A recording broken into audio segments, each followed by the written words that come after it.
point we say that when a package arrives from foreign country, it gets intertwined to the customs.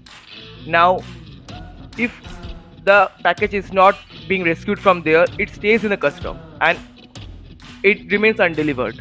We don't get certain things. In the third point, I've mentioned that about the data transfer technologies like GPRS and GSM, which we're currently using in our mobile phones.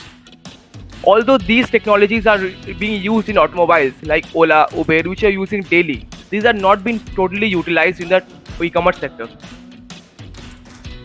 Now, how can blockchain revolutionize this system? What is a blockchain? If we Google the term, blockchain is basically identified as a system of transactions. But blockchain is much more than that. We can optimize our entire system and create automated workflows using blockchain. The distributed ledger system can help us to identify and track transactions and make operations more transparent and reliable. We can make sure that every part of the system and every part of the uh, si- of the logistics department is working with one another. As we can see in the diagram on the left, each part is coordinating with one another. In the second point, I have noted that blockchain is a much wider technology. So, in a more uh, if we introspect into that wider sphere, we can see you can implement Google Maps API. We can implement weather APIs. These APIs are we are using these APIs daily for our development purpose. But we can also use these.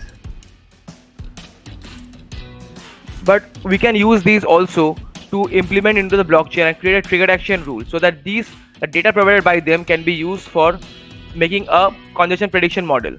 We have used terms like traffic density, which I think is not being currently being used by any technology. Traffic density mainly makes use of pre-existing models of that area and um, can help in the thing.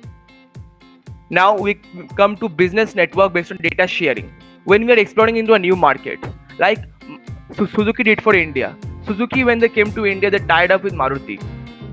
We often see that multinational companies failed in many regions.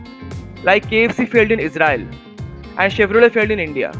So this can all be avoided if multinational companies tend to explore the native markets using the blockchain technology. They can get some reliable partners. Lastly but not the least, we can one of the main important is to training the employees. If the workforce don't get used to working in a data sharing environment, it will greatly hamper the situation. So they need to be trained to work in a new environment, and they need to understand the efficiency of working in there. I would like my friend Ankan Acharya to continue with the slides. Thank you, Suro. Uh, an honorable respect request to the jury members. Am I audible? Hello. Okay. But now you're the screen. Okay. Continuing the topic, we will now talk about some of the Actually, I'm technical not able to see ideas. your screen, Uncle. And or will you present? It's better you should present. Actually, my Okay, network sure. is horrible here, so that's why.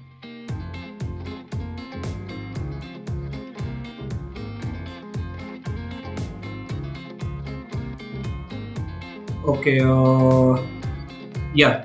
So let's talk about some of the technical ideas and technical aspects of this. Real time tracking. This word is very common in nowadays because this word is used especially in Ola Uber companies and also in the Swiggy companies because the product, the food which we deliver, or also the cab we book, we need the real time tracking method in order to find where it's coming and from where it's going.